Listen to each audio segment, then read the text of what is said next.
I came up with this design that I wanted we were dealing with headroom issues, and we were only able to do so much because we have a unit above us. Their staircase lands here. We can't encroach into their unit. When we did some demo, we realized this wall where I'm pointing actually wasn't even supported. So we actually added some steel up there. We can take a look at that in a moment. But back to the stairs. I wanted a super clean, super streamlined, cool looking oak stair, and I'm gonna call it the infinity stair because it basically miters all the way up or folds all the way up.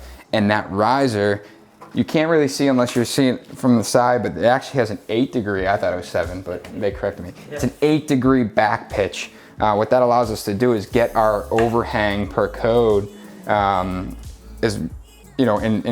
basically shrink the stair that way as much as possible. Exactly. So walk me through the process here, because I knew how I drew it, I knew how I designed it, I knew what I wanted it to look like. It looks incredible, but it was a challenge putting it together. Definitely a challenge, yeah. So all the stair stringers were CNC cut, which you saw previously with LVLs. Right. And then, we got that installed and everything was, perfectly level. And then we came through and started just scribing. That's the name of the game, scribe nonstop. A couple different ways that we attached things here. We didn't want any exposed fasteners. We had the ability to hide everything. Yeah. So the majority of it is, how are you hiding that? Pocket hole screws from the back, anywhere I could, and then, in conjunction with dominos. Mm-hmm. So from each tread to riser, I put, I think there's like 4 or 5 dominos. So that will hold the bottom of the bottom of the riser to the tread. And then on the back side of the stringers, I came through the pocket hole jig and got, probably two screws on the back side per stringer. And so as we went up, I ran into some issues up at the top where I really couldn't get my hand in there on the back side. So what I was doing is I was pocket holing in conjunction with the dominos straight down, and then the seam in between the riser and the next tread, all those are also dominoed. And then just a handful of screws that are tucked on the back side, so the next riser will cover it as well. Gotcha. So dominoes being pocket holes anywhere we could, and there's a handful of screws that are in the face, but they're buried by the next riser. The riser, perfect. And so lots of glue. The dominoes are basically similar to a biscuit joint, but it's more of a mortise and tenon, and it's a tight fit. Yep. And it's very precise, which in this case, having everything line up makes a big difference. And one thing that we discussed early on is we wanted this detail here, and mind you, we have some plaster patching. We wanted this detail here, and we talked about possibly mitering it, but for stability and for ease of installation and worrying about stuff opening up, we actually ran our riser and dropped our tread on top of it.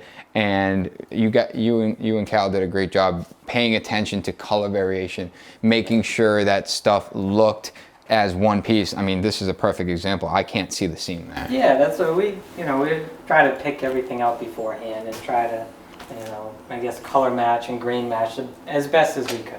All right, so final question I have on this staircase, because I know you're busy, the scribing. And now, I think you guys split it up. Correct me if I'm wrong, you did the treads and Cal did the risers, or a mix of both? And then once we hit in between, I think, because Cal had jumped over to Pembroke. Right. The majority of it was... But you guys, so it was a yeah, I don't know, because there's some treads that Cal did and a couple risers that I did. Collaborative effort. Yeah, that's right. It was just, what were you using to cut this stuff? Anything and everything. Right. Grinders, files, jigsaw. We had the jigsaw with a Collins foot on it. We'd rough it with the K-Pex, put a 20-degree back bevel on it, then start scribing in, and Rotex. Perfect. Jigsaw, file. So the reason you typically do that 20-degree back bevel is to eliminate the amount of material that you have to sit there and scribe. So you put that 20-degree back bevel on up right before the face. You have that square edge, and then that way, here we go. Perfect. This is exactly what I need to see. Yeah. So that's an example of probably maybe a mess up, maybe a test piece. Nope. Oh,